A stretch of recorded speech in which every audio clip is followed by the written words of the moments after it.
Boa tarde. Hoje é segunda-feira, 6 de junho, e o Senado Notícias está no ar. A comissão que acompanha os impactos da pandemia na educação tratou em audiência pública nesta segunda-feira de um tipo específico da educação especial, aquela em que o aluno está impedido de frequentar a sala de aula. No passado era assim.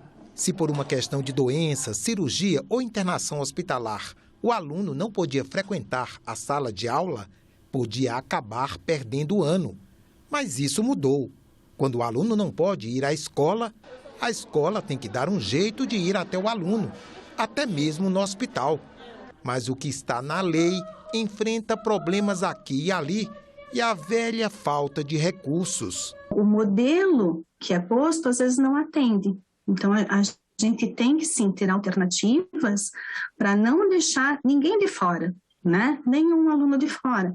Então, se ele tem essa situação da saúde mental, está afastado ali, né, por 30, 60, 90 dias, não está no rol daquelas doenças atendidas, né, no hospital, quer dizer, o Estado, o município vai ter que dar conta disso, né? A gente não pode cercear, segregar, né, esse estudante. A pandemia impactou o sistema de ensino como um todo, fechou escolas, suspendeu atendimentos, mas a coisa vem se normalizando. No Paraná, o atendimento a alunos que não podem ir à escola até que vai indo bem, ou pelo menos melhor do que em outros estados, mas não tanto. Hoje, a partir do momento que a escola ela tem a ciência, né, que esse estudante está em tratamento de saúde, né, que esse estudante ele está sem condições de estar no ambiente escolar, nós já começamos o atendimento. Então, a escola tem ciência, no dia seguinte a gente já começa esse atendimento ao estudante, né? Nós começamos o atendimento à família, nós começamos o atendimento nas atividades, né? A princípio trabalhando sempre a escola, o núcleo SL com envio de atividades até a contratação desses profissionais que vão para o domiciliar. E a gente ainda não tem suficientes profissionais para atender a demanda dos estudantes em tratamento de saúde. É a rede pública de ensino que dá conta da maior parte, 85%, de toda a educação especial, incluindo o atendimento hospitalar. A representante do MEC destacou o programa Salas de Recursos Multifuncionais e os investimentos que têm sido feitos na formação continuada dos professores. Mas pessoal capacitado para atender esse público, impossibilitado de frequentar escolas, ainda é o grande desafio. Essas crianças ficam grandes períodos sem frequentar a escola, né? E não são todos os hospitais, clínicas, casas de apoio que têm professor. O que isso ocasiona? Isso ocasiona lacunas de aprendizagem, que por sua vez trazem defasagens e muitas vezes acabam como consequência trazendo uma dificuldade de aprendizagem, onde ocorre evasão, né, abandono escolar. Eu considero o atendimento hospitalar e também o atendimento domiciliar muito importante. É uma questão de garantia do direito à educação. E está marcada para amanhã, às 4 horas da tarde, a sessão plenária do Senado, que deve analisar 5 itens. Vamos conferir a agenda aqui no telão. O primeiro item da pauta de amanhã cria a campanha Junho Verde, sobre conservação dos ecossistemas e controle da poluição e da degradação ambiental. Outro projeto inclui o rastreamento de sintomas depressivos em gestantes nas ações pré-natal. Os senadores também podem votar amanhã o projeto que reconhece a Marcha de Resistência do Cavalo Crioulo do Rio Grande do Sul como manifestação da cultura nacional. Está na pauta ainda um acordo com El Salvador para a cooperação em defesa.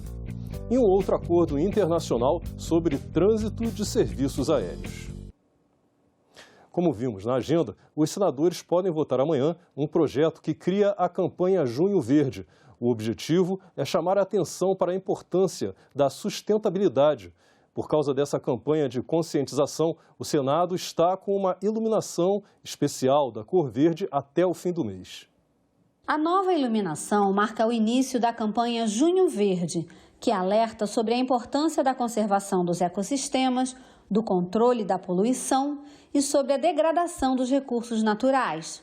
A cúpula do Senado ficará esverdeada até o fim do mês.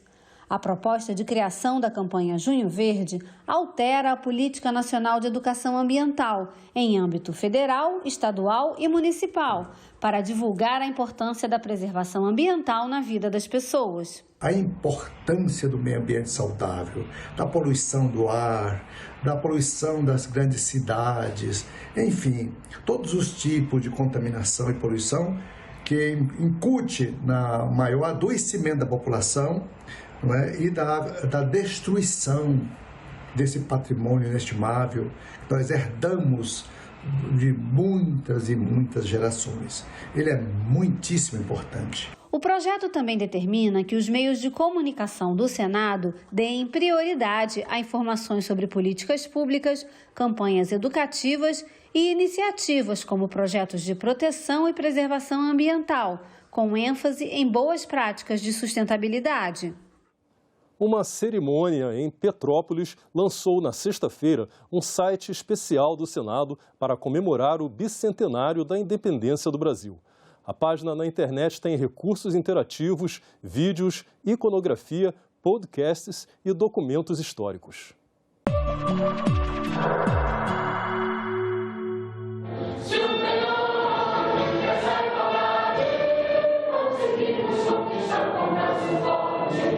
O evento contou com a presença do governador do Rio de Janeiro, do prefeito de Petrópolis, além dos senadores Carlos Portinho, Jean Paul Prats e do senador Randolfo Rodrigues, presidente da Comissão Especial Curadora do Bicentenário da Independência. A cidade de Petrópolis foi escolhida para sediar o lançamento do site por ter uma relação histórica com a família imperial e também pela tragédia que se abateu sobre a cidade em fevereiro deste ano, quando fortes chuvas deixaram centenas de mortos e desabrigados. A escolha de Petrópolis tem um duplo significado, não só pelo significado dos momentos que nos forjou como nação livre, como pátria livre, naqueles primeiros anos do século XIX, mas também tem o significado de, senhor prefeito, aqui está para homenagear Petrópolis, sobretudo pela tragédia que foi acometida aqui a cidade recentemente. Que a memória que a gente tenha seja a memória, a partir de agora, da reconstrução da nossa cidade, Petrópolis, do meu estado, como senador do Rio, e que seja a memória da independência do nosso país, que Petrópolis é fato histórico importante, sem dúvida nenhuma. Acho que é muito importante a gente perceber que todos os dias estamos fazendo história e que ela precisa ser recontada de diversas formas, e a gente precisa ter a responsabilidade de fazer com que a nossa história seja contada a partir daqueles que nos forjaram, que foram importantes na construção da nossa etnia e do nosso povo. Queria mais uma vez agradecer ao Senado Federal por colocar Petrópolis na vitrine do país. Não mais na tragédia, mas relembrando a participação tão importante que Petrópolis teve na história do Brasil, com certeza com a família imperial sendo representada aqui. Dizer que tem um orgulho para nós, fluminenses, que esse lançamento seja hoje aqui, uma cidade que ainda chora a tragédia de fevereiro, mas que com certeza, numa atitude brava de seus moradores, começa a se recuperar. Esse marco, que é a independência, ele de alguma forma engatilha vários processos de autonomia do Brasil, onde ele toma posse e controle da sua economia, do seu tratamento dos seus programas sociais, de toda a sua preocupação com política externa, né? Uma nação soberana, ela passa a existir para todos os outros países também, e todo esse registro nesse site, essa construção e a decorrência dessa construção, será possível visitar virtualmente, né, estando dentro do tópico, inserido no tópico e com acesso a múltiplas fontes tradicionais, literárias, bibliográficas, mais convencionais. Convida-se a nossa sociedade a perceber o valor do passado, vinculado ao significado contemporâneo da noção de cidadania, fundamento da República. Busca-se disseminar a ideia da necessidade de formação, da importância da disseminação de informações validadas e da participação do indivíduo nos processos de construção de uma sociedade plural, democrática, justa e, graças aos acontecimentos de 1822, uma sociedade brasileira independente. A página fica no portal do Senado e foi resultado do trabalho da Comissão Especial Curadora para o Bicentenário da Independência. Com um clique na página do Bicentenário, é possível acessar o website Itinerários da Independência do Brasil, elaborado pela Universidade Federal de Minas Gerais, em parceria com o Senado. É um site interativo que vai disponibilizar conteúdos como vídeos, fotos e documentos históricos, além de videoaulas e podcasts sobre todo o processo de independência do Brasil. Um projeto de lei que tramita no Senado pretende dar amparo a crianças que ficaram órfãos após perderem as mães para o feminicídio. Eles tiveram as mães assassinadas e viram o mundo desabar do dia para a noite. São os órfãos das vítimas de feminicídio. Crianças que perderam as mães de forma violenta por causa do gênero. Menores que deixaram de ter um lar de referência, apoio e estrutura. O feminicida não apenas assassina a mulher, mas também marca para sempre a vida dos filhos dela. Jovens e crianças cujo sofrimento é perene e as consequências da violência indeléveis. Mas um projeto de lei em tramitação no Senado Federal pretende dar apoio e suporte a essas crianças. O PL institui a Política Nacional de Proteção e Atenção Integral aos órfãos do feminicídio. O texto define a proteção e promoção multissetorial a crianças e adolescentes menores de 18 anos em que as mães tenham sido vítimas de crimes contra o gênero. Às vezes nós nos preocupamos com as pessoas que cometem o feminicídio, as pessoas que vão presas, né, as mães que são violentadas, são assassinadas. Esses pais que cometem esses crimes, na sua maioria das vezes cometem o suicídio e outros são punidos com penas altíssimas. Sim, e aí quem vai cuidar dessas crianças? Quem vai cuidar dos filhos? Esse é o foco do nosso projeto.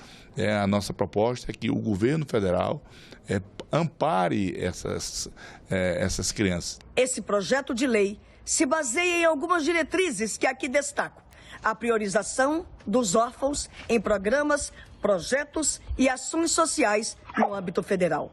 A inserção, quando cabível, do órfão e órfã de feminicídio e de seus familiares ou responsáveis legais em programas de proteção policial dos estados. O projeto é muito importante porque há uma lacuna no Brasil com relação à política pública de proteção integral da vítima indireta do feminicídio, que são os órfãos. Não há no Brasil nenhuma política pública que volte o olhar para essas crianças e adolescentes. Então, via de regra, a criança perde a mãe e perde o pai também. O Brasil é um dos países que mais mata mulheres no mundo, ocupando o 5º lugar. Só em 2021, mais de 1.300 mulheres perderam a vida, vítimas de feminicídio.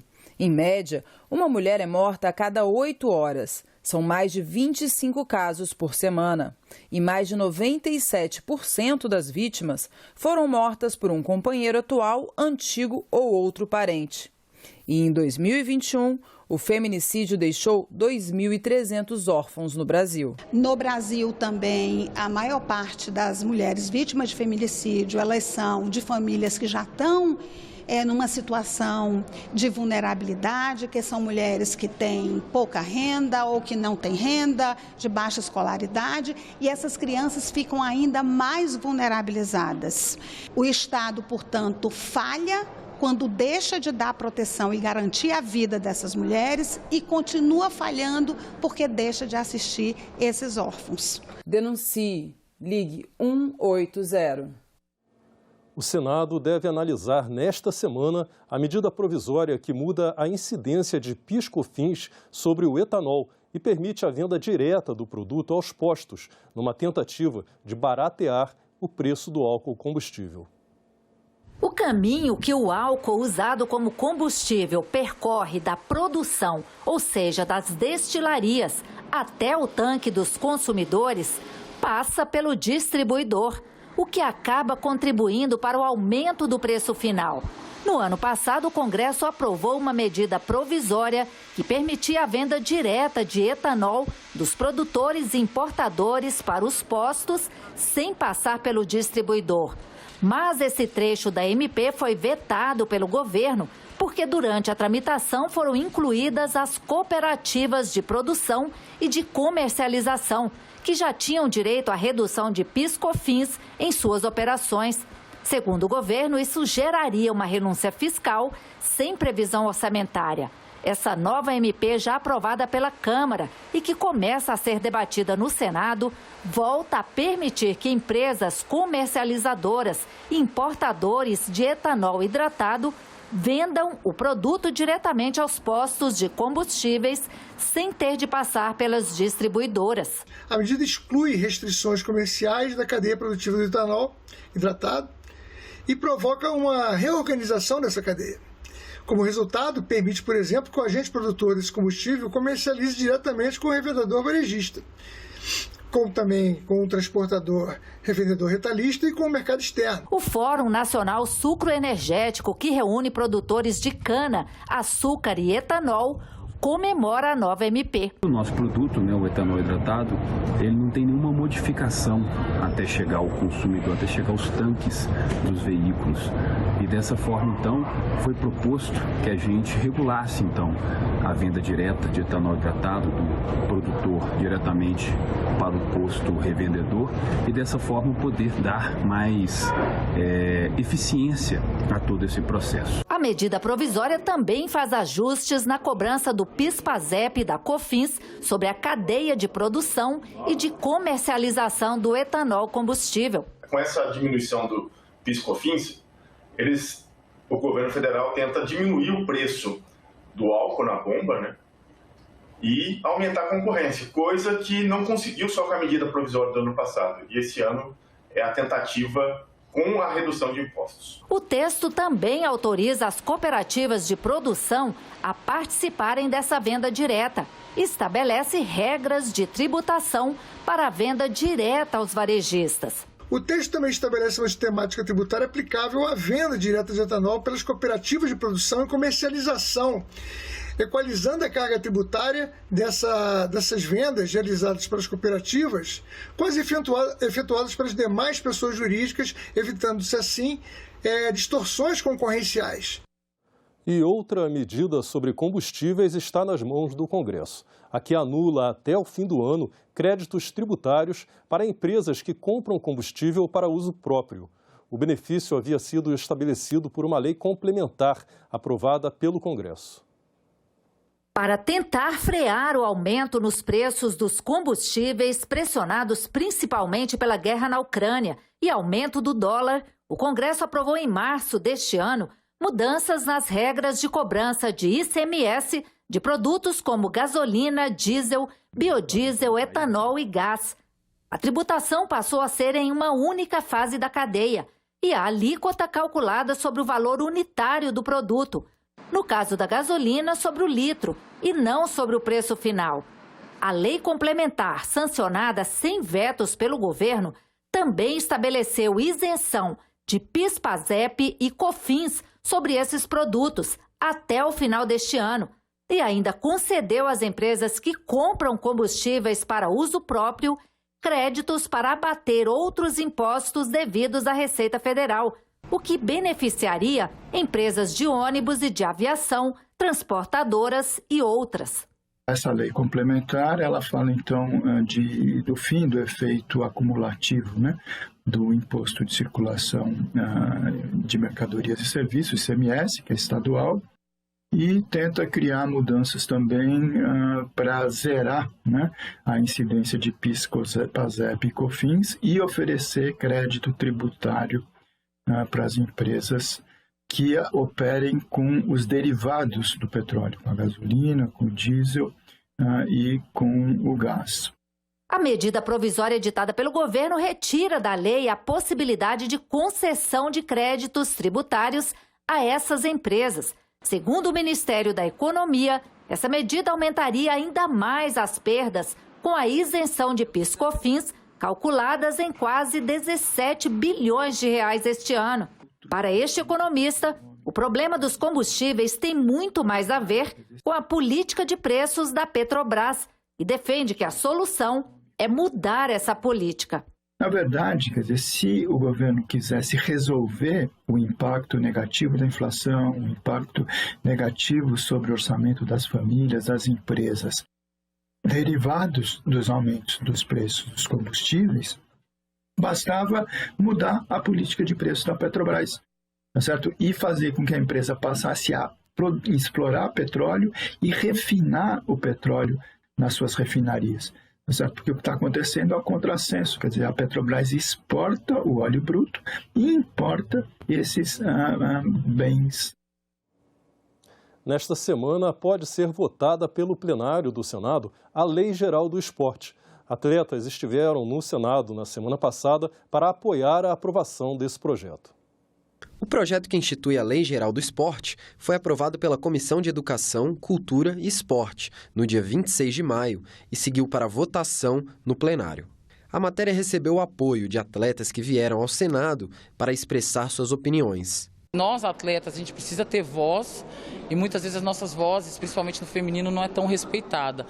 Então eu acho muito importante a gente lutar e trabalhar por isso, com a PL, com a PND, porque justamente vai dar um espaço no esporte maior, tanto para a igualdade como para o respeito. Hoje eu sou um ex-atleta, mas também grandes outros ex-atletas virem aqui para Brasília para poder estar discutindo a pauta do esporte como cidadania, isso é o mais importante, isso é o mais relevante. A gente quer dar o direito da criança sentir o prazer na vida e o esporte traz isso, o esporte salva vidas justamente porque ele te dá sentimentos que talvez na sua casa você não tem. Então a nossa luta geral é para o povo, não é só para o atleta de alto rendimento. A Lei Geral do Esporte, de relatoria da senadora Leila Barros, deve unificar em uma só legislação todas as regulamentações e normas que dispõem sobre as práticas esportivas no Brasil.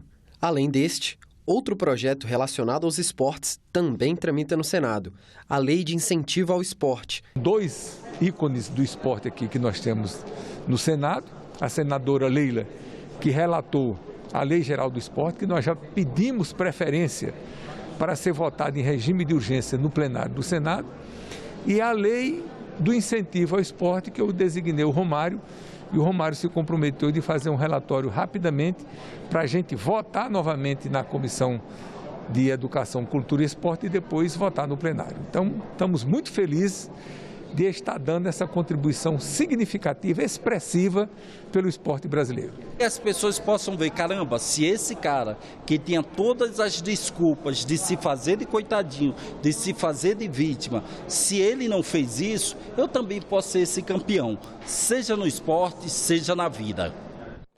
A comissão de juristas que ajuda o Senado na elaboração de um anteprojeto para regulamentar a inteligência artificial no Brasil vai fazer nesta semana um seminário internacional para debater o tema com especialistas de outros países. Robôs, carros automatizados, computadores médicos e todas as formas de inteligência artificial estão sendo debatidas no Senado desde o fim de março. A comissão de juristas, que está elaborando um anteprojeto para subsidiar os senadores na regulamentação da IA, já realizou 12 painéis com especialistas de todo o Brasil. Agora, vai debater as experiências de outros países, em um seminário internacional com 7 painéis para conhecer as propostas e soluções já encontradas. O seminário internacional começa na quinta-feira, às 9 da manhã. Os temas dos painéis já estão definidos: democracia e direitos fundamentais, desafios da regulação de inteligência artificial, experiências compradas, transparência, viés e devido processo na tomada de decisão automatizada. Na sexta-feira, os temas serão proteção de dados e regulação de IA, técnicas regulatórias e abordagem baseada em risco, mercados e expertise, perspectivas setoriais em IA, E o último painel sobre sistemas de responsabilização. Até o mês de agosto, os juristas devem apresentar ao Senado a proposta de um anteprojeto de marco regulatório para a inteligência artificial no Brasil. Cada vez mais é necessário verificar, estudar esses mecanismos, verificar seus riscos potenciais e procurar trazer confiança e transparência na sua utilização, porque senão pode haver vários riscos à pessoa, sobre vigilância, discriminação, efeitos sobre erros em diagnósticos médicos, e isso envolve direitos fundamentais. Ficamos por aqui. Você pode rever as reportagens desta edição na nossa página na internet, senado.leg.br/tv. Muito obrigado pela sua companhia e até a próxima.